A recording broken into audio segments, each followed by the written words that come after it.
37வது சங்கீதம்.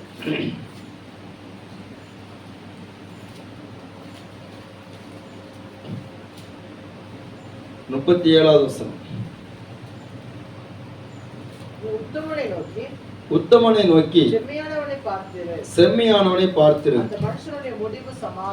அந்த மனுஷனுடைய முடிவு சமாதானம். அல்லேலூயா.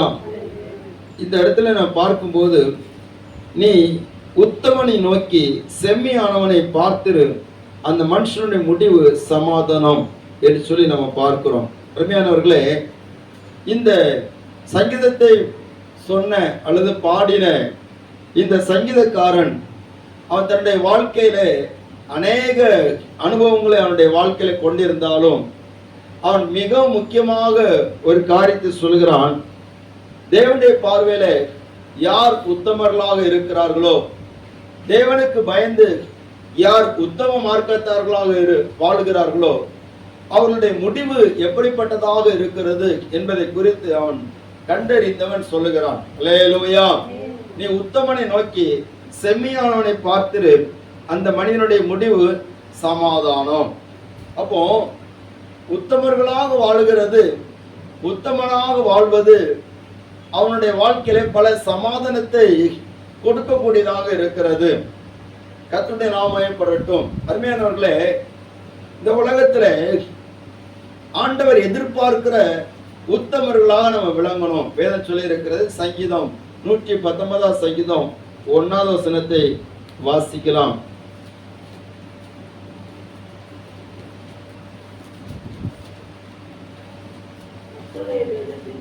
கர்த்தருடைய வேதத்தின்படி நடக்கிற உத்தம மார்க்கத்தார்கள் பாக்கியவான்கள். அல்லேலூயா. கர்த்தருடைய வேதத்தின்படி நடக்கிற உத்தம மார்க்கத்தார்கள் பாக்கியவான்கள். யார் உத்தம மார்க்கத்தார் சொன்னா, கர்த்தருடைய வேதத்தின்படி நடக்கிறவர்கள், ஆண்டவருடைய வசனத்துக்கு கீழ்ப்படுகிறவர்கள். இந்த வேதத்தை வெறுமனே சுமந்து கொண்டிருக்கிறவர்கள் உத்தமர்கள் கிடையாது. இந்த வேதத்தின்படி நடக்கிறவர்கள் தான் உத்தமர்கள். அல்லேலூயா. ஸ்தோத்திரம். அவர்கள் பாக்கியவான்களாக இருக்கிறார்கள். அப்போ இந்த உலகத்துல ஆண்டவர் எதிர்பார்க்கிற உத்தமர்களாக நம்ம விளங்குற போது நாம் பாக்கியவான்களாக இருக்கிறோம். நம்முடைய முடிவு சமாதானமாக இருக்கிறது. அநேக நேரத்துல நம்முடைய வாயில சில நேரத்துல சில வார்த்தைகள் வருகிறது, நம்ம ரொம்ப நல்லவர்களா இருக்கக்கூடாது, நல்லவங்களுக்கு காலமே கிடையாது, நம்ம உண்மையா இருந்தா நமக்கு காலமே கிடையாது என்று சொல்லி பல நேரங்களில் நம்ம சொல்லுகிற சத்தங்களை நம்ம கேட்கிறோம். ஆனா வேதம் சொல்லி இருக்கிறது, நம்முடைய முடிவு சமாதானமா இருக்கணும்னு சொன்னா, நம்முடைய சந்ததிகள் ஆசீர்வதிக்கப்படணும்னு சொன்னால் நாம் ஆண்டவருக்கு முன்பாக உத்தமர்களாக இருக்க வேதம் நமக்கு கற்றுக் கொடுக்கிறது. அல்லேலூயா. நீதிமொழிகள் 10வது அதிகாரம் 29வது வசனத்தை ஒரு வாசிக்கலாம்.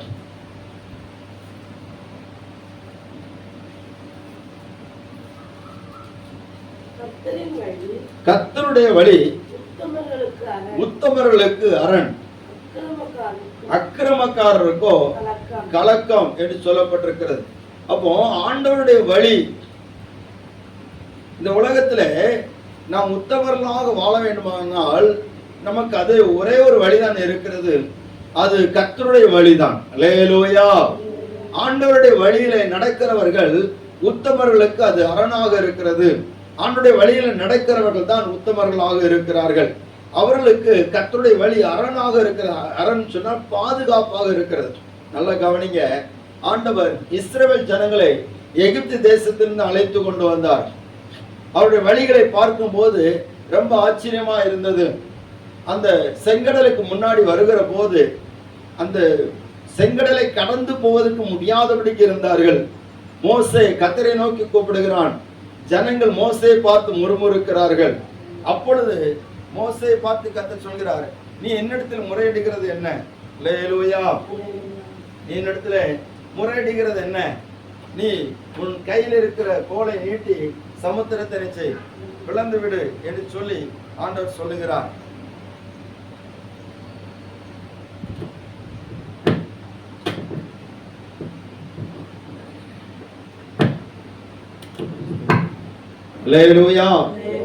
சமுத்திரத்தை பிளந்து விட சொல்லும் போது அந்த சமுத்திரம் அவர்களுக்கு வழிவிட்டு கொடுக்கிறது.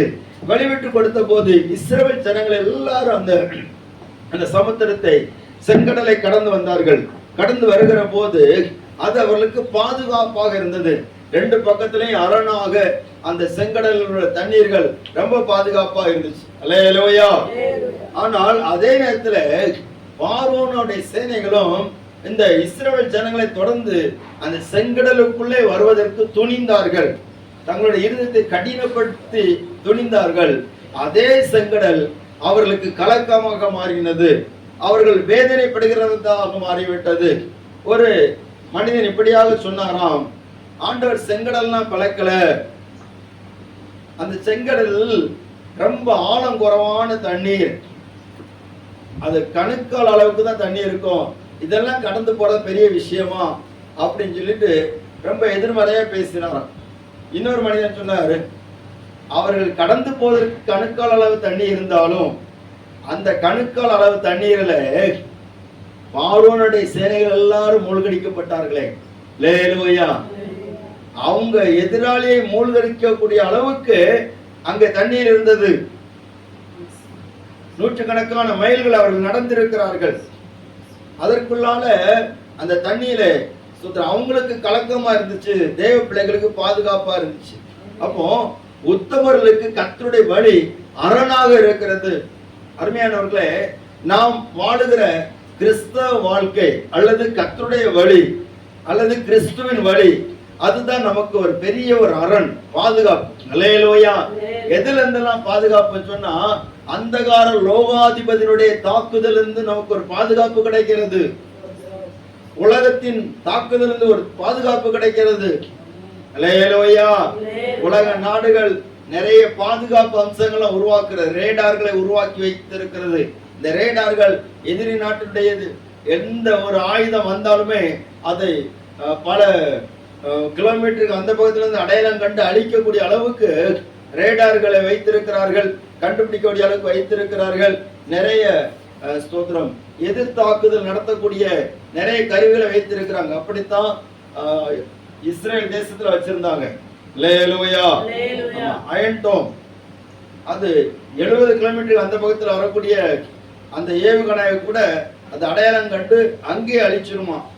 ஆனா அதே தாண்டி ஸ்தோத்திரம் ஆயுதங்கள் வந்து விட்டது, அதே தாண்டி அநேகர் கொல்லப்பட்டு விட்டார்கள். இதெல்லாம் நம்ம பார்க்கிறோம்.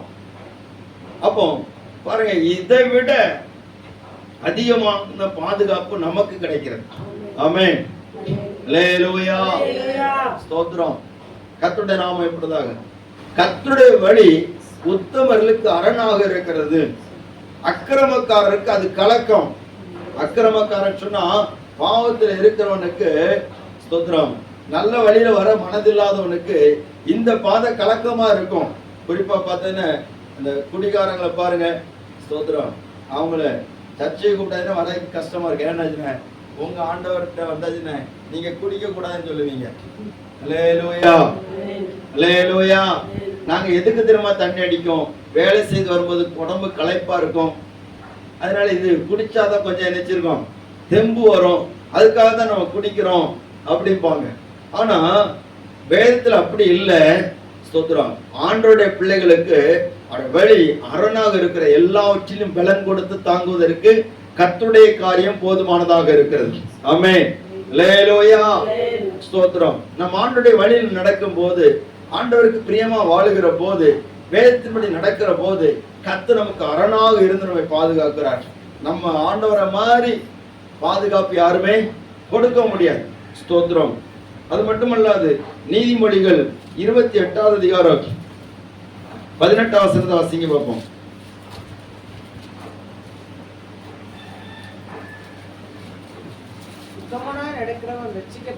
உத்தமனாய் நடக்கிறவன் ரட்சிக்கப்படுவான், மாறுபாடான இருவழியில் நடக்கிறவனோ. ஆமென். உத்தமனாய் நடக்கிறவன் ரட்சிக்கப்படுவான். அப்போ உத்தமர்களா நம்ம நடக்கும் போது நம்ம என்ன செய்யறோம், ரட்சிக்கப்படுகிறோம், விடுவிக்கப்படுகிறோம். வேதத்துல பார்க்கும்போது ஸ்தோத்திரம், தானியேல் சிங்க கபிலிருந்து ரட்சிக்கப்பட்டார். அல்லேலூயா. சொல்லும்போது சொல்றாரு, ராஜாவே உமக்குறவனாய் நிச்சய நீதிகேடு செய்யவில்லை என்று சொல்லி அவர் தன்னை குறித்து சொல்லுகிறார். நான் நீதிகேடு செய்யல. ஆண்டவர் சிங்கங்களின் வாயை கட்டி போட்டார். அப்போ உத்தமனா நடக்கிறவன் ரட்சிக்கப்படுவான், எல்லா இக்கட்டிலிருந்து விடுதலையாக்கப்படுவான். ஆனா உத்தமர்களுக்கு சோதனையும் உண்டு. அல்லேலூயா. ஒரு அல்லேலூயா, அல்லேலூயா. ஆமென், ஸ்தோத்திரம். ஒரு தங்கம் இருக்கிறேன்னு சொன்னா, பொண்ணு இருக்கிறேன்னு சொன்னா, அது சாதாரணமாக நமக்கு கிடைப்பது கிடையாது. இப்ப ஏன் அதுக்கு விலை கூடுதலாக இருக்குது? 1 லட்சத்தை தாண்டி ஸ்தோத்திரம் எத்தனையோ மாதங்கள் ஆகிவிட்டது, சில மாதங்கள் ஆகிவிட்டது. ஆனாலும் அதுக்கு மவுசு குறையல. ஏன் இத்தனை லட்சம் ஆனாலும் வாங்குறதுக்கு மக்கள் ரொம்ப ஆர்வமா இருக்கிறாங்கன்னா அதனுடைய தரம் அப்படி. அல்லேலூயா. அதே போல கலர் உள்ள நிறைய இருக்கும், ஆனா அதுக்கெல்லாம் விலை குறைவுதான். ஸ்தோத்திரம். 100 ரூபாய்க்கு போனாலும் வாங்கலாம், ஆனா அது கிடையாது, அது கிடைக்காது. அதுக்கு வேலை வேற. அல்லேலூயா. ஆண்டவர் அதே போலதான் நம்மளும் பார்க்க விரும்புறார். நீ தரம் குறைஞ்சதா இருக்கக்கூடாது. ஸ்தோத்திரம். நீ தரமுள்ளதா இருக்கணும். நீ தரமுள்ளதா இருக்குன்னு சொன்னா உத்தமமா இருக்கணும். ஆண்டவர் ஸ்தோத்திரம் அவருடைய ராஜ்யத்திலே யாரை கொண்டு போய் சேர்ப்பான்னு சொன்னா உத்தமர்களை கொண்டு போய் சேர்ப்பார். அல்லேலூயா. அக்கிரமக்காரர்கள் போய் சேர முடியாது, உத்தமம் இல்லாம நடக்கிறவங்க போய் சேர முடியாது. அப்போ நமக்குள்ளால ஒரு சிந்தனை, ஆண்டவரே நான் உம்முடைய பாதையில எப்படி இருக்கணும்? உத்தமமா இருக்கணும். உம்முடைய வழிகளை நான் உத்தமனா இருக்கணும். வேதம் சொல்லி இருக்கிறது, என் தாசனாகிய காலேப் என்னை உத்தமமாய் பின்பற்றினான். ஸ்தோத்திரம் என்று சொல்லப்படுது. அவன் உத்தமமா பின்பற்றினதுனால கானான் தேசத்துக்குள்ள போகும்படியாக, அவன் வாக்குத்தத்தம் பண்ணின தேசத்தை சுதந்திரிக்கும்படியாக ஆண்டவர் செய்தார். கர்த்தருடைய நாமம் இப்படிதாக. ஆதியாகமத்தின் புஸ்தகம் 17வது அதிகாரம் 1ஆம் வசனம்.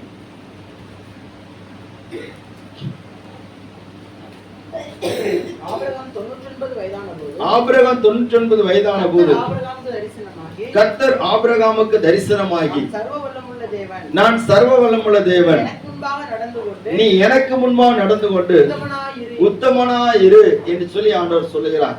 ஆண்டவர் ஆபிரகாமுக்கு சொல்லுகிறார், நான் சர்வ வல்லமுள்ள தேவன், எனக்கு முன்பாக நடந்து கொண்டு உத்தமனாயிரு. அப்போ என்னுடைய சர்வ வல்லமை ஒன்றத்துல வெளிப்படன்னு சொன்னா நீ எனக்கு முன்பாக எப்படி இருக்கணும்? உத்தமனா இருக்கணும் என்று சொல்லி ஆண்டவர் இந்த ஆபிரகாமுக்கு ஒரு கட்டளை கொடுக்கிறார். உனக்கு நான் சொந்த காரியத்தால நிறைவேற்ற போகிறேன். உன் சந்ததியை வானத்து நட்சத்திரங்களை போல பெருக பண்ண போகிறேன். அந்த வாக்குத்தத்தத்தை நிறைவேறுகிற நாள் வருகிறது. 99 வயது ஆகிறது. இனி நீ என்ன எப்படி இருக்கணும்னா உத்தமனா இருக்கணும். அல்லேலூயா, அல்லேலூயா. வாக்குத்தத்தத்தின் தகப்பனாகிய ஆபிரகாமுக்கு ஆண்டவர் என்ன எதிர்பார்க்கிறார்? நீ உத்தமனாயிரு. இப்ப எல்லா தேவ பிள்ளைகளும் நம்ம எப்படி இருக்கணும்னா ஆண்டவருக்கு முன்னாடி எப்படி இருக்கணும்? உத்தமமா இருக்கணும். அல்லேலூயா. நம்ம வாழ்க்கையில ஸ்தோத்திரம் குறைகள் வருகிறது, குற்றங்கள் வருகிறது. ஆனா அதெல்லாம் ஒவ்வொரு நாளும் நம்ம விட்டு மாற்றிட்டே இருக்கணும். கர்த்தர் அதை எதிர்பார்க்கிற. நீதிமொழிகள் 20வது அதிகாரம் 7ஆம் வசனம் சொல்லப்பட்டிருக்கிறது, நீதிமான் தன் உத்தமத்தில் நடக்கிறான், அவனுக்கு பிறகு அவன் பிள்ளைகளும் பாக்கியவான்களா இருப்பார்கள். ஆமென். அல்லேலூயா. நீதிமான் தன்னோட உத்தமத்தில் நடக்கிறான், அவனுக்கு பிற்பாடு அவன் பிள்ளைகள் எப்படி இருக்கிறாங்க? பாக்கியவான்களாக இருக்கிறார்கள். அப்போ ஸ்தோத்திரம் நம்ம பிள்ளைகளுக்கு நம்ம எப்படி இருக்கணும்? பாக்கியத்தை சம்பாதிக்கிறவங்களா இருக்கணும். பொருள் சம்பாதிக்கிறது, ஆஸ்தி சம்பாதிக்கிறது, நிறைய பிள்ளைகளுக்கு சேர்த்து வைப்பது அதெல்லாம் அவசியம்தான். ஆனாலும் எதை சேர்த்து வச்சாலும் நம்முடைய உத்தமத்தையும் பிள்ளைகளுக்கு நினைச்சணும் சேர்த்து வைக்கணும். அல்லேலூயா. நிறைய பெற்றோர் என்ன பண்ணுவாங்கன்னா பிள்ளைகளுக்கு தங்களுடைய அக்கிரமத்தினாலே சாபத்தை சேர்த்து வைக்கிறார்கள். ஸ்தோத்திரம். தன்னுடைய பொல்லாத காரியத்தினாலே, தேவனுக்கு விரோதமான பாவம் செய்கிறதுனாலே பின் சந்ததிக்கு சாபத்தை சேர்த்து வைக்கிறார்கள். அந்த பிள்ளைகள் முன்னேற விடாதபடிக்கு, ஆசீர்வதிக்கப்பட முடியாதபடிக்கு அவர்கள் போய்விடுகிறார்கள். இப்படியெல்லாம் இருக்கிறது. ஆனால் நீதிமான், கர்த்தரால் தெரிந்து கொள்ளப்பட்ட நீதிமான் தன்னுடைய உத்தமத்தில் நடக்கிற போது பிள்ளைகளும் பாக்கியவான்களாக மாறிவிடுவார்கள். அல்லேலூயா. அப்படியானால் நாம் ஆண்டவருக்கு முன்னாக உத்தமர்களாக இருக்கணும்னு சொன்னா, உத்தமனாக இருக்கணும்னு சொன்னா, வேதம் நமக்கு அதுக்கு சில ஆலோசனைகள் சொல்லப்பட்டிருக்கிறது. யார் உத்தமன் என்கிறத நம்ம பார்க்கும்போது சில வசனங்களை வாசித்து நாம் ஜெபிக்க போகிறோம். நீதிமொழிகள் 16வது அதிகாரம் 32வது வசனம்.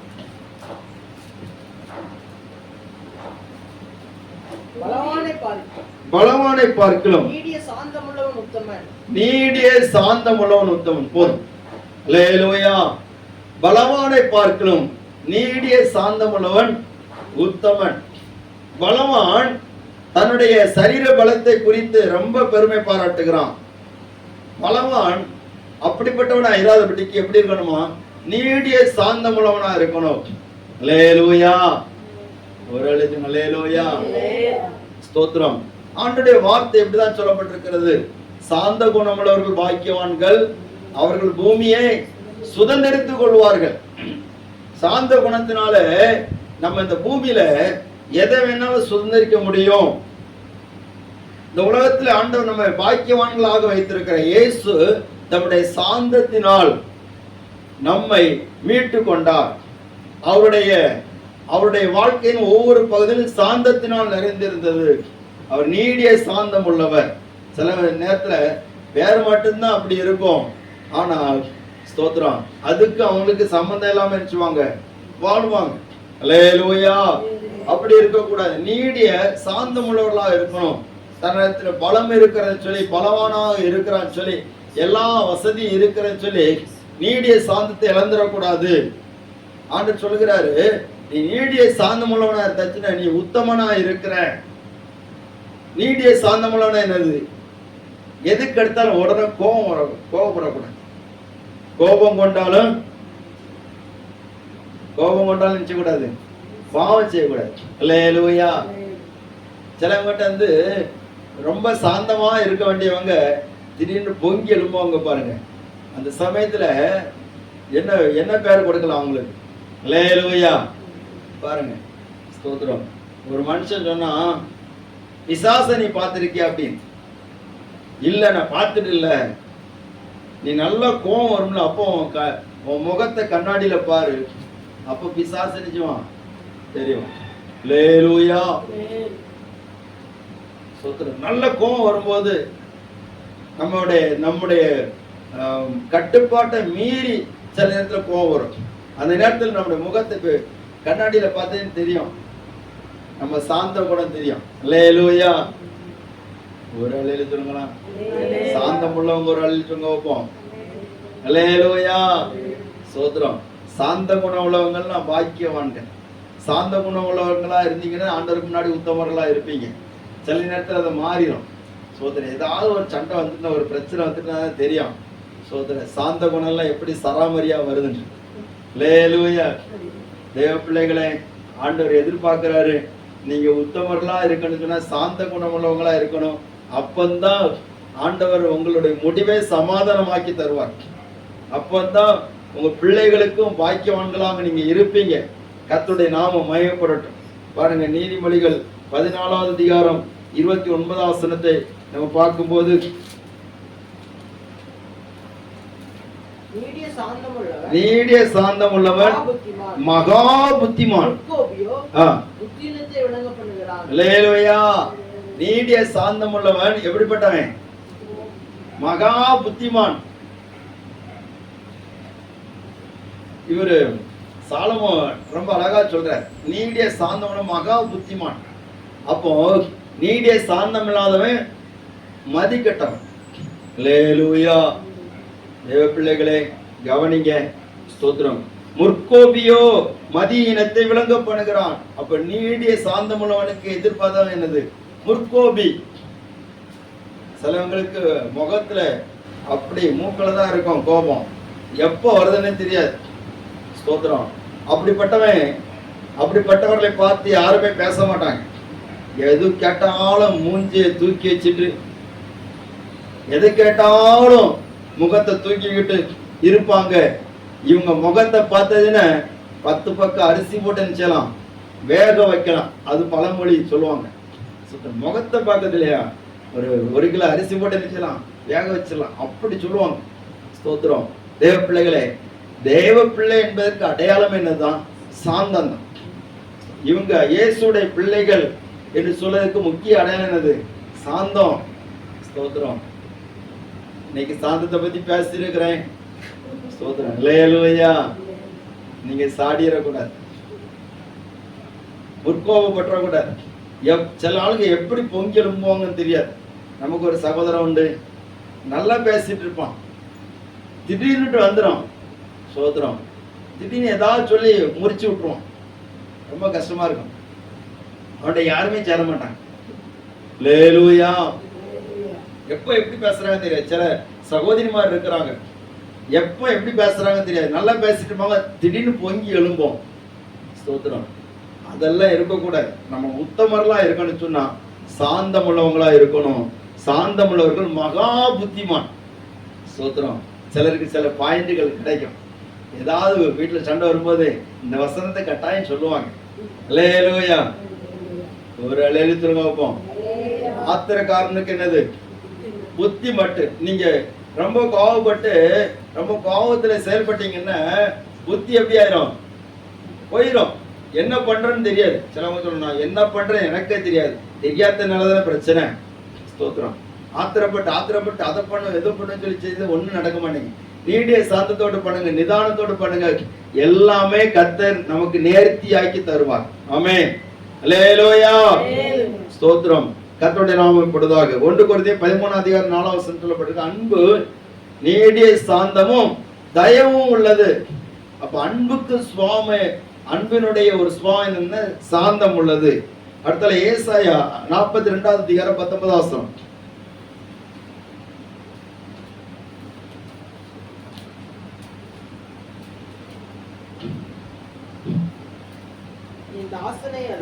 என் தாசனை அல்லாமல் குருடன் யார்? நான் அனுப்பின தூதனை அல்லாமல் செவிடன் யார்? உத்தமனை அல்லாமல் குருடன் யார்? கர்த்தருடைய ஊழியக்காரனை அல்லாமல் அந்தகன் யார்? அல்லேலூயா. ஆமென். இங்க சொல்ல உத்தமனை அல்லாமல் குருடன் யார் அப்படின்னா என்ன வந்தாலும் உத்தமன் நினைச்சுவான்னா எதையுமே கண்டுக்கிடவே மாட்டான். அல்லேலூயா. குருட மாதிரி இருப்பான். கண்ணு தெரியாதவன் மாதிரி இருப்பான். திடீர்னு கோவப்பட மாட்டான். ஒரு தடவை ஒரு தேவ ஊழியக்காரர் சொல்றாரு, தாமஸ் பாஸ்டர் சொல்றாரு, என் பையன் தப்பு பண்ணிட்டான், போய் சொல்லிட்டான், எனக்கு ரொம்ப கோவம் வந்துச்சு. அவனை கூப்பிட்டு 2 அடி கொடுக்கலான்ட்டு அவனை கூப்பிட்டு அடி கொடுக்கறதுக்கு நான் ரெடி ஆகும்போது ஆண்டவர் என்கிட்ட பேசினார். அல்லேலூயா. ஆண்டவர் என்கிட்ட பேசினார், நீ ஒரு நாள் தப்பு பண்ணதே இல்லையா, அவனை போய் அடிக்க போற? அல்லேலூயா. அவன் போய் பேசுறான்னு சொல்லிட்டு நீ அவனை அடிக்க போற? நீ எத்தனை போய் சொல்லியிருக்கன்னு எனக்கு தான் தெரியும். அல்லேலூயா. நம்ம பிள்ளைகள் தப்பு பண்ணோம்னா நம்ம தண்டிக்க ரொம்ப முயற்சி பண்றோம். அல்லேலூயா. இன்னும் சொல்வார்த்தை கேட்க மாட்டேன். அல்லேலூயா. பிள்ளைகள் தப்பு பண்ணணும்னு தண்டிக்க ரொம்ப முயற்சி பண்றோம். அதே நேரத்துல நம்மளும் கொஞ்சம் யோசிக்கணும், நம்ம எவ்வளவு தப்பு பண்ணியிருக்கிறோம், எவ்வளவு காரியத்தில் தவறி இருக்கிறோம், எத்தனை காரியத்துல புத்தீனமா செய்திருக்கிறோம். அவர் மட்டும் சாந்தத்தை காட்டாம கொஞ்சம் கோபத்தை காட்டியிருப்பாருன்னு சொன்னா எப்படி ஆயிருக்கும்? அல்லேலூயா. ஒரு அல்லேலூயா. அவர் மட்டும் அனனிய சப்பீராளுக்கு நடந்த மாதிரி ஆக்கியிருப்பாருன்னு சொன்னா சோத்திரம் எத்தனை அடக்காரத நடத்த வேண்டியிருக்கும். அல்லேலூயா. புரியலையோ? கோபம் இல்ல. நீடிய சாந்தம் உள்ளவர்கள் உத்தமர்களாக இருக்கிறார்கள். அப்ப நமக்குள்ளால சாந்த குணம் வெளிப்பட்டுட்டே இருக்கணும். யார் என்ன சொன்னாலும் என்ன, நம்ம அமைதியா போயிடறதுதான். ஸ்தோத்திரம். கோபப்படுகிறவர்களுக்கு முன்பாகவும் நாம் அமைதியாக போகணும். ஸ்தோத்திரம். அப்படி முரட்டு குணம் உள்ளவர்கள் மத்தியிலே நாம் அமைதியா போகணும். சொல்லுவாங்க, அவங்க ஒரு 10 வார்த்தை பேசலன்னா 2 வார்த்தையே பேசணுமா? நீ 2 வார்த்தையில 1 வார்த்தையும் கூட பேசக்கூடாது. ஏன்னா சாந்த குணம் உள்ளவர்கள் பாக்கியவான்கள், அவர்கள் பூமியை சுதந்திரத்துக் கொள்வார்கள். இயேசு அவருக்கு முன்னாடி என்னென்னவோ பேசுறாங்க. ஆனா இயேசு என்ன செய்யல, அவர் அமைதியா கோபமே படல. அல்லேலூயா. ஒரு அழைத்துங்க வைப்போம். ஸ்தோத்திரம். நம்முடைய சாந்த குணம் எல்லாருக்கும் தெரியணும். இயேசு அறியைக்கு முன்னாடி ஒருவேளை நம்ம கோபப்படுகிறவங்களா இருக்கலாம், சண்டை போடுறவங்களா இருக்கலாம், ஒருவேளை நம்முடைய சுவாவங்கள் அந்த சமயத்துல வேற மாதிரி இருந்திருக்கலாம். ஆனா இயேசு அறிந்த பிற்பாடு எந்த விதத்திலேயும் நம்முடைய சாந்த குணம் மட்டுமே வெளிப்படும். அல்லேலூயா. பிரசங்கியின் புஸ்தகம் 7வது அதிகாரம் 9வது வசனத்தை வாசிங்க.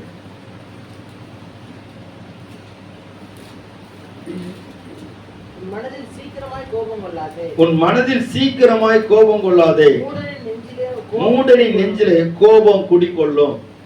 சீக்கிரமா அவன் மனசுல என்ன வரக்கூடாது, கோபம் வரக்கூடாது. ஸ்தோத்திரம்.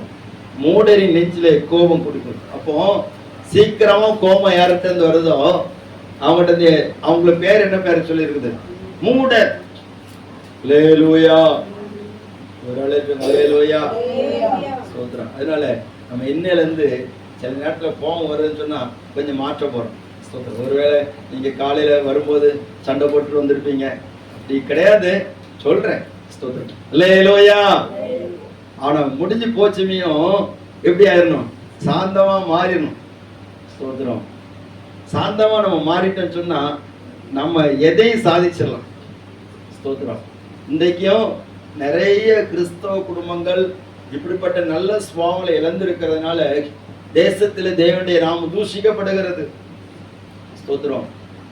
இவங்கெல்லாம் கிறிஸ்தவங்க சொல்றதுக்கு தகுதி இல்லைன்னு சொல்லி சொல்லக்கூடிய அளவுக்கு நிறையவருடைய வாழ்க்கை இருக்கிறது. அல்லேலூயா. அப்படி இல்ல, நமக்குன்னு சொல்லி ஒரு தனியா ஒரு வழி வைத்திருக்கிறார். சாந்தத்தினாலே நாம் இந்த பூமியை சுதந்திரித்துக் கொள்ள முடியும். இரண்டாவது பார்க்கும்போது யார் ஆண்டவருக்கு முன்னாடி உத்தமர்களா இருக்கிறாங்க சொன்னா நீதிமொழிகள் 16:32 வாசிக்கலாம். தொடர்ந்து.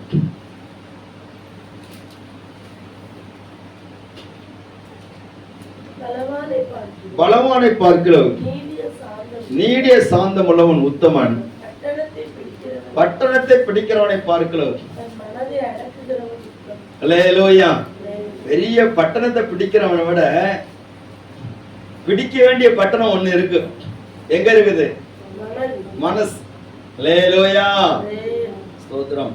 கால்கள் போகும் பாதையிலே மனமும் போகாமல் காக்கணுமே. கால்கள் போகும் பாதையிலே மனமும் போகாமல் காக்கணுமே. வாயும் பேசும் வார்த்தையிலே, வாயும் பேசும் வார்த்தையிலே சுத்தமே இருக்கணுமே, சுத்தமே இருக்கணுமே. தள்ளி விடாமல் பெலத்தால் இடை கட்டும் தேவா, என்னை பெலத்தால் இடை கட்டும் தேவா. அல்லேலூயா. பாருங்க. ஸ்தோத்திரம். பட்டணத்தை பிடிக்கிறவனை பார்க்கலாம், தன் மனதை அடக்கிறவன் உத்தமன் சொல்லப்பட்டு தன்னுடைய மனதை அடக்கணும். ஸ்தோத்திரம். இந்த மனம் அது அடங்க கூடாதபடிக்கு அனை நேரத்துல பல இடங்களிலே சிந்தித்து சிந்தித்து பல காரியங்களை மனதிலே கொண்டு வந்து கொண்டே இருக்கிறது. நம்ம எந்த காரியம் செய்யனாலும், எந்த காரியத்தை நாம் அடுத்த காரியத்துக்கு அடுத்து எங்க போனாலும் எந்த காரியம் செய்யனாலும் நமக்கு முக்கியமான இடம் தான் மனசு. அல்லேலூயா. சிலவங்க பேசக்கூடாதுன்னு சொல்லி ஒரு மனசு இருக்கும். சொல்லியாச்சுன்னா எனக்கு பேசறதுக்கு மனசு இல்லை. சில வீடுகளுக்கு கல்யாண வீட்டுக்கு போறதுக்கு மனசு இல்லாம இருக்கும், போக முடியல. ஏன் கேட்டதுன்னா எனக்கு போறதுக்கு மனசு இல்லை. அப்ப இந்த மனசு ரொம்ப முக்கியம். தன் மனதை அடக்கிறவன் உத்தமன். இந்த மனசு அது அடக்கிறவன் எப்படிப்பட்டவனா இருக்கிறான்னு சொன்னா பட்டணத்தை பிடிப்பவனை பார்க்கலும் பலவானாக இருக்கான். அல்லேலூயா. நம்ம மனசை கொஞ்சம் அடக்கி ஆளணும். மனசு விரும்புகிறபடியெல்லாம் செய்ய முடியாது. மனசு ஸ்தோத்திரம் அது பல விதத்திலே சிந்திக்க கூடியதாக இருக்கிறது. இந்த மனசு ரொம்ப முக்கியமா இருக்கிற அப்படினாலே முழு மனதோடு கர்த்தரை நினைச்சுமா தியானம். அல்லேலூயா. கர்த்தருடைய நாமம் மகிமைப்படுவதாக. அல்லேலூயா.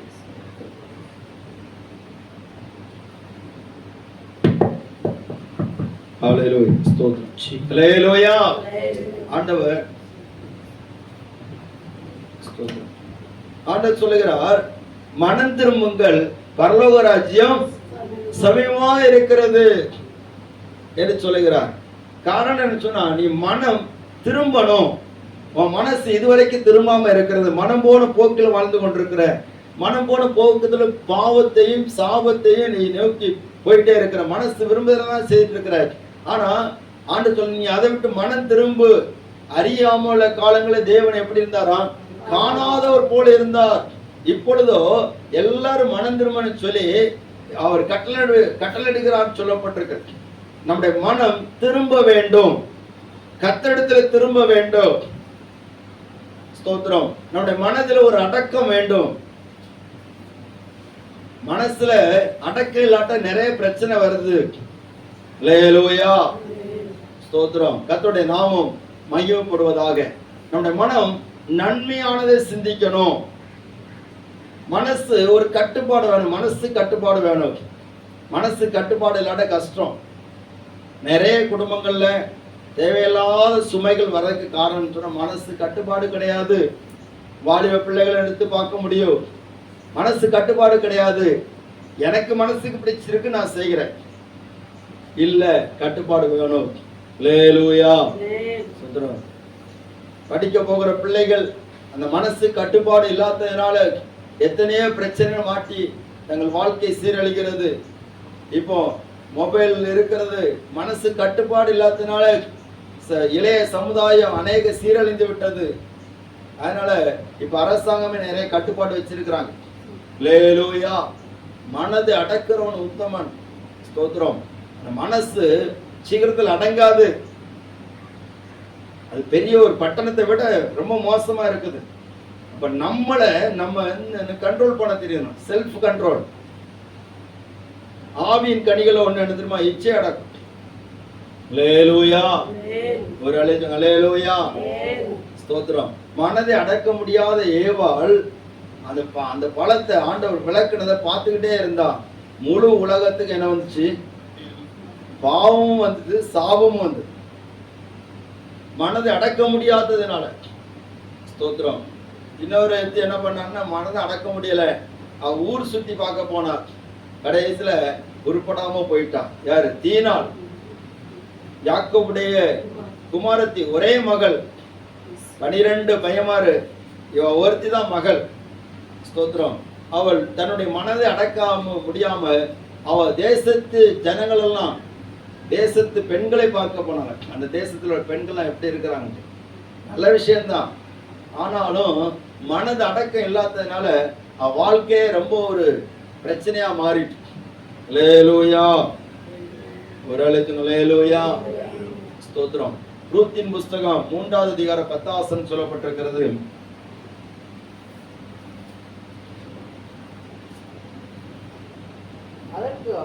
அதற்கு அவன், மகளே, நீ கர்த்தரால் ஆசீர்வதிக்கப்படுவாயாக. நீ தரித்திரரும் ஐஸ்வர்யவான்களும் ஆகிய வாலிபர்கள் பின்னாலே போகாததினால் உன்னுடைய முந்தின நற்குணத்தை பார்க்கலும். அல்லேலூயா. ஸ்தோத்திரம். இந்த ரூத்தை குறித்து போவாஸ் சொல்லுகிறான், நீ கர்த்தரால் ஆசீர்வதிக்கப்படுவாயாக. நீ தரித்திரர் ஐஸ்வர்யவான்களுமாகிய வாலிபர்கள் பிறகே போகாததினால் உன்னுடைய முந்தின நற்குணத்தை பார்க்கல. இந்த பிந்தின நற்குணம் எப்படி இருக்குது? உத்தமமா இருக்குது. நீ முன்னாடி இருந்ததை விட ரொம்ப ரொம்ப நல்லா இருக்கிற. முன்னாடி மோவாபி தேசத்துல இருந்ததை விட, நீ அங்கிருந்து பெத்லெஹேமுக்கு வந்ததை விட இப்போ மனசு நல்லா இருக்குது. அல்லேலூயா. ரூத் தனக்குள்ள ஒரு கட்டுப்பாடை வைத்திருந்தார். என்னென்ன? நான் இந்த ஆண்டவரை நம்பி போறேன், அவர் என்ன நடத்துவாரு. தேவையில்லாம யாருக்கு பின்னாடி நான் நினைச்சு மாட்டேன், போக மாட்டேன். கவனிங்க. அல்லேலூயா. தேவையில்லாம யாருக்கு பின்னாடி போக மாட்டேன். நிறைய பேருக்கு மனதை அடக்க முடியாம மதில் இடிந்த பட்டணம் போல இருக்கிறார்கள். சோதரன் சிலவங்க மனசை எல்லாத்தையும் திறந்து காட்டிடுவாங்க. சோதரன் ஏன்னா நம்ம எல்லாம் திறந்த மனசு தான். ஒரு அழிச்சவங்க வைப்போம் திறந்த மனசு அப்படிம்பாங்க. மனதுக்கு ஒரு அடக்கம் தியானம் தேவை. அல்லேலூயா வேணும். ஸ்தோத்திரம். மனதுக்கு அடக்கம் இல்லைன்னு சொன்னா மதில் இடிந்த பட்டணம் போல இருக்கும். எசேக்கியா ராஜா திறந்த மனசோட எல்லாத்தையும் காட்டினான், இருக்கிறதெல்லாம் போயிட்டு. அல்லேலூயா. எங்க அடக்கணுமோ அங்க அடக்கணும், எங்க திறக்கணுமோ அங்க திறக்கணும். ஸ்தோத்திரம். இது யாருக்கு மாறா பண்ணுவான் பிரச்சனை. இந்த ரூத்து அவள் தன்னுடைய மனதை அடக்கி இருந்தால் பாருங்க, அவள் கதிர் பொறுக்க போன இடத்துல எத்தனையோ தரித்திரர்கள் வாலிபர்கள் வந்திருப்பாங்க, ஐஸ்வர்யவான்களாகி வாலிபர்கள் வந்திருக்கிறாங்க. அவங்க எல்லாரும் ரூத்தை நினைச்சிருப்பாங்க, நயம் பண்ணியிருப்பாங்க. ஸ்தோத்திரம். அவளை பரியாசம் பண்ணியிருப்பாங்க. இதெல்லாம் நடந்திருக்குது பாருங்க. 2வது அதிகாரம், ரூத் 2வது அதிகாரம்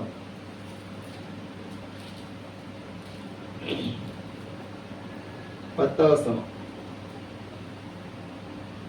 அப்பொழுது அவள் தலையிலே ஓங்கு புறப்பட்டு 2வது அதிகாரம் 15வது வசனம். அவள் கதிர்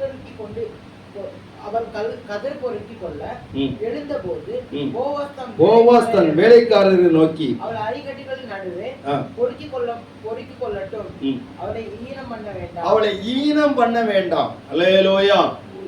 ஈனம் பண்ண என்னது? பரியாசம் பண்ணது. அவளை அவமானப்படுத்துகிறது.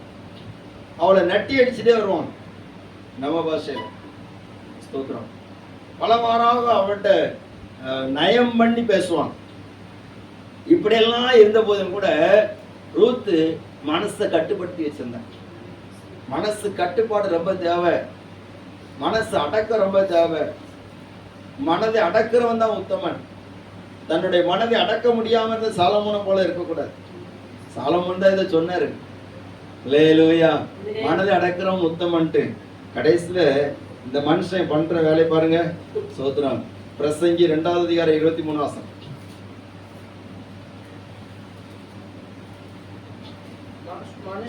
மனுஷனுக்குள்ளே படுகிற எல்லா பிரயாசத்தினாலும் அவனுடைய இருதயத்தின் எண்ணங்களினாலும் அவனுக்கு பலன் என்ன? அவன் நாட்கள் எல்லாம் அலுப்புள்ளது. 2:23 தானே? அவன் நாட்கள் எல்லாம் அலுப்புள்ளது, அவன் வேலைகள் வருத்தம் உள்ளது, ராத்திரியிலும் அவன் மனதுக்கு இடைப்பாறுதல் இல்லை, இதுவும் மாயே. அல்லேலூயா. இங்க சொல்லப்பட்டிருக்கிறது, அவன் சொல்லுகிறான், என் மனம் விரும்பின ஒண்ணுமே நான் நினைச்சல விளக்கல. 10வது சொல்லி, என் கண்கள் இச்சித்தவைகளுக்கு ஒன்றே நான் அவைகளுக்கு தடை செய்யவில்லை, என் இருதயத்துக்கு ஒரு சந்தோஷத்தை நான் வேண்டாம் என்று விளக்கவில்லை, நான் செய்த முயற்சிகளை என் மனமகிழ்ச்சியா இருந்தது, இதுவே என் பிரயாசங்கள் எல்லாவற்றிலும் எனக்கு உண்டான பலன். அல்லேலூயா. இருதயம் விரும்பினதெல்லாம் நான் செய்தேன். இருதயம் விரும்பினதெல்லாம் செய்யலாம், ஆனா உத்தமர்களா இருக்க முடியாது. அதான் பிரச்சனை. நம்ம இருதயம் மனசு விரும்பினதெல்லாம் கிடைக்கிறதுனால நம்ம உத்தமர்கள் கிடையாது. நம்ம மனசு விரும்பினாலும் அது அடக்க தெரியும். அல்லேலூயா. ஒரு அலையில் சொல்லுங்க வைப்போம். அல்லேலூயா. மனதை அடக்கிறவன் உத்தமன். அவன் எல்லா தீங்குக்கு விலக்கி பாதுகாக்கப்படுவான். கர்த்தருடைய நாமம் எப்படிதாக. ரூத் தன்னுடைய மனதை அடக்கினால் ஆசீர்வதிக்கப்பட்டாள். ஸ்தோத்திரம். ஆண்டவர் தாவீது தன்னுடைய இருதயத்துக்கு ஏற்றவனாக கண்டார். அந்த தாவீது ஒரு தடவை தன்னுடைய மனதை அடக்கிறதுக்கு ரொம்ப தவறிட்டார். மனதை அடக்க முடியல. எதை பார்க்க கூடாத அதை அங்க பார்த்த, எதை செய்யக்கூடாது அதை செய்தார். அல்லேலூயா. ஒரு அலையில சொல்லுங்க பார்ப்போம். தாவீது பிடிக்காத பட்டணமே இல்லை. பெரிய பெரிய ராஜ்யங்கள்லாம் பிடிச்சிட்டாரு. சோதரன் பெலிஸ்தரெல்லாம் கீழே படுத்திட்டாரு, கீழே கொண்டு வந்துட்டாரு. தாவீதுடைய பேரை கேட்டாலே எல்லாரும் பயப்படுறாங்க. சகல தேசத்தாரும் தாவீது நினைச்சுதாங்க பயந்தார்கள். வேதம் சொல்லி இருக்கிறது, என் முகமறியாதவர்களும் எனக்கு பயப்படுறாங்க அப்படின்ட்டு தாவீது சொல்றான். அல்லேலூயா. பெரிய பெரிய தேசங்கள்லாம் பிடிச்ச தாவீது சோத்திரம் ஒரு இடத்துல தன்னுடைய மனதை அடக்கல. எல்லாரையும் அடக்கிட்டான், ஆனா மனசை மட்டும் அடக்க முடியல. அல்லேலூயா. அதனால குடும்பத்துக்குள்ளால பிரச்சனை, எவ்வளவோ போராட்டம். ஸ்தோத்திரம். தேவ பிள்ளைகளே, மனதை அடக்கணும். விரும்பினதெல்லாம் செய்யக்கூடாது. விரும்பினபடியெல்லாம் முடியெல்லாம் வெட்டக்கூடாது. லேலூயா. சில பிள்ளைகளுக்கு இந்த முடி கேர் ஸ்டைல்லாம் ஒரு மாதிரி மாறுது. அதெல்லாம் அடக்கணும். அவங்களாம் செய்யறாங்க, நம்ம செய்யலாம் சொல்லி நினைக்க கூடாது. அவங்களுக்கு நமக்கு என்ன இருக்குது? வித்தியாசம் இருக்குது. மனதை அடக்கிறவன் தான் உத்தமன். உத்தமனை பார்க்க சமயத்துல மற்றவங்களுக்கு பாவத்தில் இருக்கிறவங்களுக்கு கொஞ்சம் பரியாசம் தோணும். சில பிள்ளைகள் சொல்றாங்க, சோத்திரம், காலேஜ்ல எனக்கு ஆள் இல்லாட்டா மற்றவன் பரியாசம் பண்றான். ஸ்கூல்லயும் சொல்றாங்க, எனக்கு ஆள் இல்லாட்டா பரியாசம் பண்றான். அவன் ஆழத்துல உள்ள போறான். சோத்திரம். அல்லேலூயா. சோத்திரம். அங்கே பாக பிரிவினை. இது எனக்கு ஆளு, அது உனக்கு ஆளு. இதெல்லாம் பிரச்சனை. மனதை அடக்க தெரியாதவன் பிரச்சனை மாற்றுவான். கடைசியில தாடியும் வளர்த்து, சோத்திரம், அவன் என்ன நிலைமையில ஆறாலும் தெரியாது. ஏன்னா சினிமாவை பார்த்து பார்த்து சினிமா மாதிரி மாறிடுறான். சோத்திரம். அதே மைண்ட் செட்டப் தான் வந்துட்டு பிள்ளைகளும் விழுந்துடுறாங்க. மனதை அடக்க முடியல. மனதை அடக்கியாச்சுன்னா அவன் ரொம்ப சோத்திரம் சைன் பண்ணுவான். சில விஷயத்துக்கு மனதை அடக்கணும். அல்லேலூயா. ஆண்டவருடைய காரியத்துக்கு மனதை அடக்கணும். உலகத்துல படிப்பு காரியம் இருக்குதா? படிப்புக்கு உள்ளால மனதை அடக்கிடணும். என் கவனம் எல்லாம் எங்க இருக்குது? படிப்பு. அல்லேலூயா. குடும்பத்துல இருக்கிறோமா? குடும்பத்துக்குள்ளால மனதை அடக்கணும். என்னுடைய குடும்பம் முன்னேறணும், அதுக்கு என் மனதை அடங்கணும். அல்லேலூயா. சோத்திரம். வசனத்துக்கு கீழ்ப்படியணும். நம்ம வாழ்க்கை செம்மையா இருக்கணும், அதுக்கும் நம்முடைய மனதை அடக்கணும். ஆண்டவர் அதான் சொல்லப்படும், நம்முடைய மனதை நாம் அடக்கணும். எதுக்குள்ளாலும் அடக்கணுமோ அதுக்குள்ளால என்ன மனதை அடக்கணும். அடக்கிச்சுன்னா அந்த காரியம் நல்லா நடக்கும். அல்லேலூயா. சோத்திரம். பாருங்க, பல்பு கண்டுபிடிச்ச தாமஸ் ஆல்வா எடிசன், அவரு ஸ்தோத்திரம், அவரு ஸ்கூல்ல அவருக்கு என்ன பேர் தெரியுமா? முட்டாள். ஸ்கூல்ல அவருக்கு என்ன பேரு? முட்டாள்னு பேர். ஒரு தடவை சின்ன வயசுல அவர் இருக்கும்போது ஸ்கூல்ல இருந்து லெட்டர் கொடுத்து விட்டாங்க. இவருக்கு படிக்க தெரியாது, சரியா? ஸ்கூல்ல இருந்து லெட்டர் விட்டாங்க, இதை கொண்டு போய் உங்க அம்மாட்ட கொடுறா அப்படின்னு. அவங்க அம்மா வாங்கி படிச்சுட்டு ஒரே அழுக. எல்லாரும் கவனிங்க. அல்லேலூயா. ஒரே அழுக. ஏன் அழுதாங்கன்னா, சோத்திரம், அந்த அவருக்கு முன்னாடி சொல்லல, தனியா பேர் அழுதாங்க. படிச்சு பார்த்துட்டு ரொம்ப சங்கடமா இருந்துச்சு. உடனே இவரு கேட்டாராம், அம்மா எதுக்கு இந்த படிச்சு பார்த்தீங்களா, என்ன விஷயம் சொல்லுங்க அப்படின்னு. அது ஒண்ணும் இல்லடா, இனி நாளையில இருந்து நீ ஸ்கூலுக்கு வர வேண்டாம்னு சொல்லி வீட்டுல சொல்லி எங்க ஸ்கூல்ல சொல்லிட்டாங்க அப்படின்னு. ஏன் நான் ஸ்கூலுக்கு போக கூடாது அப்படின்னு கேட்டார். இல்ல, ஸ்கூல்லே நீ ரொம்ப எப்படிப்பட்டவன்? ரொம்ப அறிவாளியா இருக்க. அல்லேலூயா. ஸ்கூல்ல யாரு? நீ ரொம்ப அறிவாளியா இருக்கிற. உனக்கு தெரியாத ஒண்ணுமே இல்ல. உனக்கு சொல்லி தரக்கூடிய அளவுக்கு அங்க அறிவு உள்ளவங்க இல்ல. புரியுதா உங்களுக்கு? ஸ்கூல்ல ரொம்ப அறிவாளியா நீ இருக்கிற, உனக்கு பாடம் எடுக்கக்கூடிய அளவுக்கு அங்க டீச்சர்ஸ் யாரும் இல்ல, அறிவாளிகள் இல்ல. அதனால நீ வீட்டுல இருந்தே படின்னு சொல்லிட்டாங்க அப்படின்னு. அப்படியாமா? பாருங்க, இவர் ஒரு பேக்ரவுண்ட் மாதிரி சொல்றாரு. அப்படியாமா? அப்ப நான் வீட்டுல இருந்து படிக்க. அல்லேலூயா. என்ன எழுதுனாங்கன்னு சொல்லி அவங்களுக்கு தான் தெரியும். தனி அறையில போய் உட்கார்ந்து முழங்கால் போட்டு ஆண்டோடைய சமயத்தை பார்த்து அழுதாங்க. ஆண்டவரே, என் பிள்ளை இவ்வளவு முட்டாளா இருக்கிறான், ஸ்கூல்ல உள்ளவங்க இவருக்கு படிச்சு கொடுக்க முடியாதுன்னு சொல்லி வீட்டுல அனுப்பக்கூடிய அளவுக்கு எப்படி இருக்கிறான்? முட்டாளா இருக்கிற ஆண்டவரே, என் பிள்ளைக்கு நீர் தான் ஞானத்தை கொடுத்து ஆண்டவருடைய சமயத்துல அழுதாங்களாம். அழுதுட்டு அவங்களுக்கு கிளாஸ் டீச்சர் தெரியுமா? அந்த எடிசனுக்கு கிளாஸ் டீச்சர் தெரியுமா? அவங்க அம்மா தான். ஸ்கூலுக்கே போனது கிடையாது. அல்லேலூயா. பாடம் சொல்லி கொடுத்து அவரு பாடம் எடுத்து எல்லா மனதை எந்த காரியத்தை ஃபோக்கஸ் பண்ணணுமோ அந்த காரியத்துக்கு ஃபோக்கஸ் பண்ணி தன்னுடைய மகனை மேல உயர்ந்த இடத்துல கொண்டு வந்து விட்டார். அல்லேலூயா. கோபத்தினால அல்ல, சாந்தத்தினால். நம்ம கோபப்படுறதுனால சாதிக்கிறதை விட சாந்தத்தினால் சாதிக்கலாம். அல்லேலூயா. மனதை விசாலப்படுத்தி பிடிக்கிறதை விட மனதை அடக்கி நிறைய சாதிக்கலாம். ஸ்தோத்திரம். இந்த மனுஷன் தன்னுடைய மனதை ஸ்தோத்திரம் ஒவ்வொரு காரியத்தில் ஆராய்ச்சி பண்ணும்படியாக அவர் செலுத்தினார். அந்த ஆராய்ச்சியில தன்னுடைய மனதை அடக்கினார். பெரிய உலக விஞ்ஞானியாக மாறிவிட்டார். ஸ்தோத்திரம். உலகமே வியந்து பார்க்கக்கூடிய அளவுக்கு ஒரு பெரிய காரியத்தை செய்துட்டார். அல்லேலூயா. எந்த ஆசிரியர்கள் அவரை முட்டாள்னு சொல்லி ஒதுக்குனாங்களோ அதே ஆசிரியருடைய வீட்டுக்கு இவர் தான் லைட் போட்டார். அல்லேலூயா. ஆண்டவர் எப்படி மாற்றாரு? மனதை அடக்குகிற போது நடக்கிற காரியங்கள் நிறைய. நம்ம எந்த காரியத்தை நம்ம முயற்சி பண்றோமோ நம்மளுடைய மனதை அடக்கணும். தேவையில்லாத காரியத்துல மனதை விடக்கூடாது. மனதின் நிறைய நம்ம கட்டி கொள்ளணும். மனதின் நிறைய நம்ம கண்ட்ரோல் பண்ண தெரிஞ்சுட்டு சொன்னா நம்ம நிறைய சாதிக்கலாம். அல்லேலூயா. மூன்றாவது ஒரு காரியத்தை மட்டும் பார்த்துட்டு நம்ம ஜெபம் பண்ணுவோம். பிரசங்கின் புஸ்தகம் 7வது அதிகாரம் 8வது வசனம்.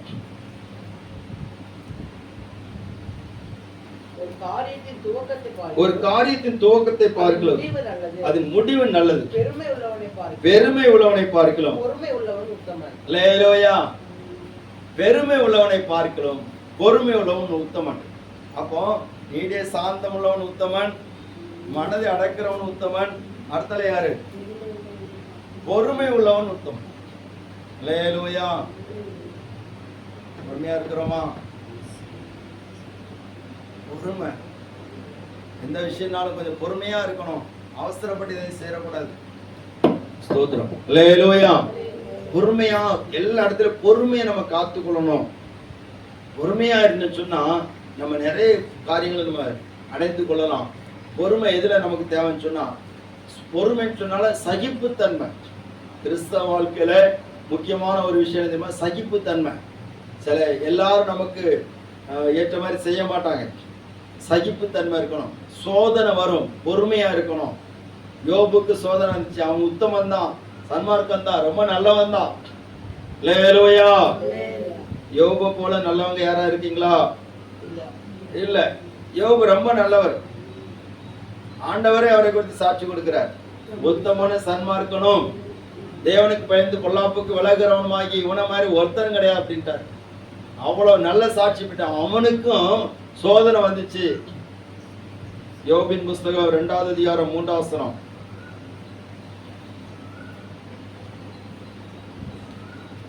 அப்பொழுது கர்த்தர் சாத்தானை நோக்கி, நீ என் தாசனாகிய யோபின் மேல் கவனம் வைத்தாயோ? உத்தமனும் சன்மார்க்கனும் தேவனுக்கு பயந்த பொல்லாப்புக்கு விலகுறவனுமான மனுஷனாகிய அவனை போல பூமியில் ஒருவனும் இல்லை. முகாந்திரம் இல்லாமல் அவனை நிர்மூலமாக்கும்படி நீ என்னை ஏவின போதிலும் அவன் இன்னும் தன் உத்தமத்திலே உறுதியாய் நிற்கிறான் என்றார். கவனிங்க. அல்லேலூயா. அம்சத்தை நம்ம முடிச்சிரோம். ஸ்தோத்திரம்.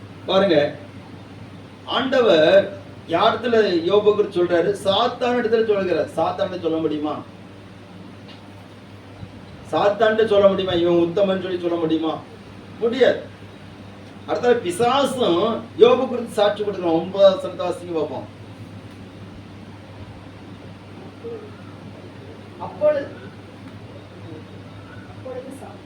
அப்பொழுது சாத்தான்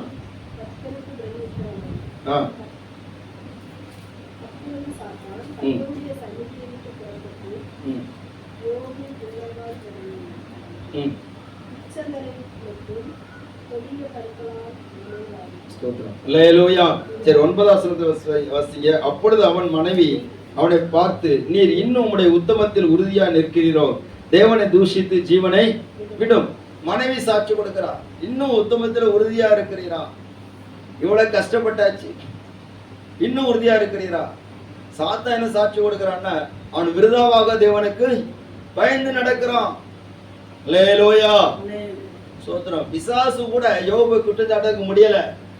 அவ்வளவு பெர்ஃபெக்டா இருக்கக்கூடிய மனுஷனுக்கு சோதனை வந்துச்சு. சோதரம். அப்ப நமக்கு எவ்வளவு வந்திருக்கணும்? நம்மளை இம்மட்டு இதுவரைக்கும் விட்டு வச்சிருக்கிறது பெரிய கிருபை. அல்லேலூயா.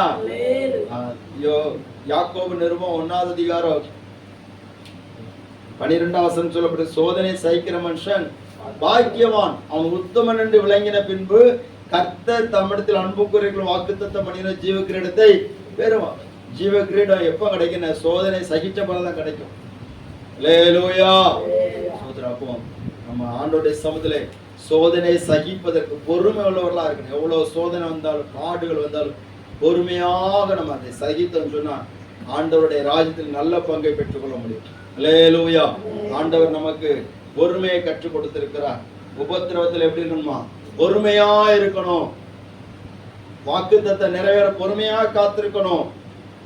ஜெபத்துக்கு பதில் கிடைக்க பொறுமையா காத்திருக்கணும். பொறுமை உள்ளவன் தான் ரொம்ப உத்தமனா இருக்கிறான். அவசரப்படக்கூடாது. நம்ம சொல்ற எந்த காரியத்துக்கு அவசரப்பட்டோமோ அந்த காரியம் பிரச்சனை. அல்லேலூயா. ஆண்டவர் சொல்கிறார் பொறுமை உள்ளவன் தான் உத்தமன். பெருமை உள்ளவனே இல்லை. பெருமையா பேசுறவன் இல்லை. பொறுமை யாருக்கிட்ட பொறுமை அதிகமா இருக்குதோ அவங்க தான் உத்தமர்களா இருக்க முடியும். எல்லாரும் ஆண்டோட சமூகத்தை எழுதி செபிக்கிறோம். ஆண்டவரே, நான் உமக்கு முன்பாக உத்தமனாக ஒரு உத்தம வாழ்க்கை வாழ எனக்கு உதவி செய்யும். ஆமென். ஸ்தோத்திரம். நீடிய சாந்தம் உள்ளவன் உத்தமன். மனதை அடக்கிறவன் உத்தமன்.